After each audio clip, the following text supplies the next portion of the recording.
Welcome everyone, and today we'll be breaking down the first two episodes of The Bad Batch Season 2. As longtime fans of the animated Clone Wars series, it's exciting for us, the fans, to have more of this same content continuing with Clone Force 99. In the first episode, we opened with a beautiful tropical beach scene, and out pops Wrecker, Hunter, and Echo running from a bunch of giant crabs carrying some new type of loot. We see Omega, or Omega, as I like to call her in true New Zealand accent fashion, on the Marauder with Tech studying starships. They get a call to pick up the fleeing crew and spring into action, whipping out her energy bow and doing work on those pesky crabs. We get the sense that in addition to studying starships, she's been working on her combat skills as she is trying to find her place among the crew. After a successful extraction, they take the goods back to their hideout and regroup with Sid to bring her the loot. At the base, we are introduced to a new character, a human pirate that goes by the name of Fee, voiced by Wanda Sykes. They exchange some dialogue, a little repartee if you will, and the clones question Sid whether or not they can trust her. Sid reassures them that she's a good friend and one of the best pirates she knows. I'm sure we're going to be seeing a bit more of Fee as the season progresses. Sid approaches Hunter and tells him that she's got another mission for them, and this time, it's a big score. She caught wind of the Empire essentially liquidating none other than Count Dooku's old palace on his home planet of Sereno. Although hesitant at first, Sid persuades Hunter that if they can score a big loadout here, a new life for them awaits, as they could finally garner enough earnings to secure anonymity for their crew and essentially gain their freedom. On the ship, while on a hyperspace route to Sereno, Omega overhears Hunter talking with Echo about why he agreed to this mission. He doesn't want her to live this life on the run, in the clutches of danger continuously, and he wants them to be truly free of the Empire hunting them. Echo disagrees and says that these resources could greatly help them fight the Empire, as there are many more beings in need of help throughout the galaxy. He wants to help, not hide, and I really enjoyed the way these two episodes began to let Echo and Tech really come forward as a character. As they land on the other side of the mountain and devise a plan to infiltrate the base, they each take to their roles. With blasters set to stun, they make their way through cargo crates, attempting to land on a big find, suitable for the taking. Eventually though, the clone captain, who goes by the name Wilco, is about to begin a strategic chess match against Clone Force 99. As they are alerted to their presence, Hunter sets off an explosion from a remote mine set on a V-wing, and the Imperial forces begin to descend on them. As one of their transport cruisers begins to take off with the cargo containers, Hunter and Wrecker are separated from the group as they fall off the side of the ship. As Tech, Echo, and Omega fight their way to the escape pods with loot in hand on board the transport ship, the Imperial forces jettison them before they can make their escape. Omega remembers from her studies that the cargo containers have built-in thrusters that automatically deploy if they detach before they leave the atmosphere. Meanwhile, Hunter and Wrecker find themselves in a familiar place for us, Count Dooku's personal quarters, a set piece some of you may remember from throughout the Clone Wars series. What stands out to me was Dooku wearing his stylish Sith pajamas, fighting the Night Sisters accompanied by Asajj Ventress in one of those episodes. Pinned down, Hunter and Wrecker jury-rig the escape elevator, and Wrecker, in true bull in a china shop fashion, sends them rapidly descending to the depths below. Above, Echo, Tech, and Omega managed to get to the storage container and plunge to the ground below, frantically waiting for the thrusters to kick in. As we pick up in episode 2, right where we left off, the thrusters finally kick in at the last minute and slam them to the ground. Unbeknownst to them, they land on a cliff just barely hanging on. They tumble down even more, and some contents of the cargo container come crashing down onto Tech as it fractures his femur bone. Back near the palace after narrowly escaping, Hunter and Wrecker flee to the destroyed remains of the city that once thrived, searching for a way to hide or combat the perimeter of Wilco's forces that are descending upon them. Captain Wilco is decisive, by the books, and quickly devises a plan to find out and neutralize them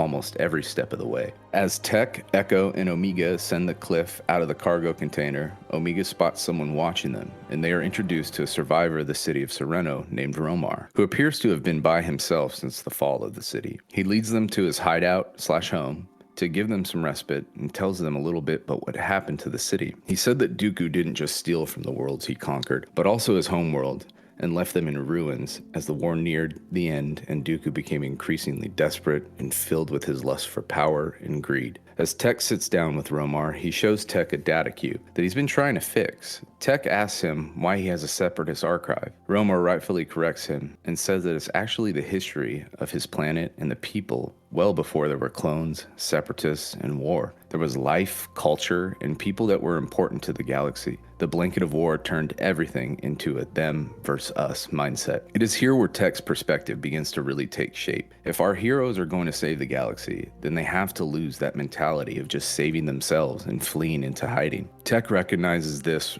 right away once it's pointed out to him. It's an important paradigm shift that pushes him far more in line with what Echo has been saying since season 1. They can't just save the people they like. There is no freedom from oppression unless everyone is equal. This will be a big moment for Tech, and it was a huge jump in his character development. It also does a great job fleshing out the Separatists in a way we never got to really see in Clone Wars. We get the sense that Romar is a passionate person, a fighter, a survivor, and he leaves Omega with some words of wisdom as she peers through a handmade kaleidoscope that he made. As Omega gazes through it with wonder, she quickly asks if this is worth something, desperate to salvage some type of valuable to leave the planet with. Romar tells her that it's only a glass illusion. However, the price is what you put into it, which is her happiness.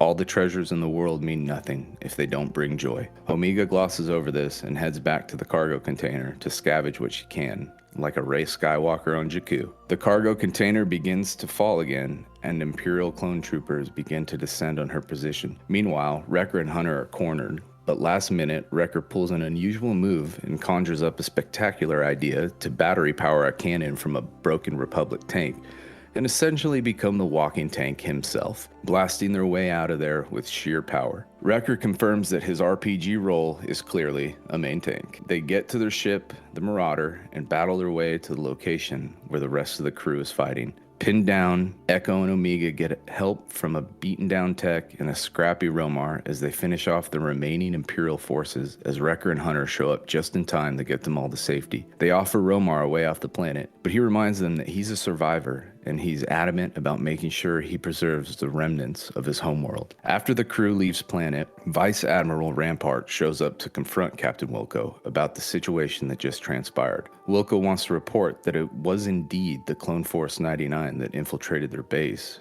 but Rampart tells him that it couldn't have been, as he was told by Crosshair that they all perished on Kamino in the Season 1 finale. He says that it would look like a massive failure on his part if he were to now report differently. Wilco tells him that he cannot blatantly lie on the report, and in true corrupt Empire fashion, Rampart executes him for not following orders. And now, Crosshair is suddenly the most interesting character, and he's not even in the episode. As a reminder for the Season 1 finale, Rampart knows that Crosshair double-crossed his Imperial troops and killed all of them except the one that got away to report Crosshair. Rampart says this week he is under the impression that Clone Force 99 was dead at the end of the finale, which means that either Crosshair lied, telling Rampart that the Clone Force 99 was dead, or Rampart is lying to Wilco and knew the entire time that they were still alive. Either Crosshair is playing Rampart, Rampart is playing Crosshair, or they're both playing each other. This is a fascinating setup overall for Crosshair, especially for this season. One of the biggest lingering questions from the finale was his role going forward.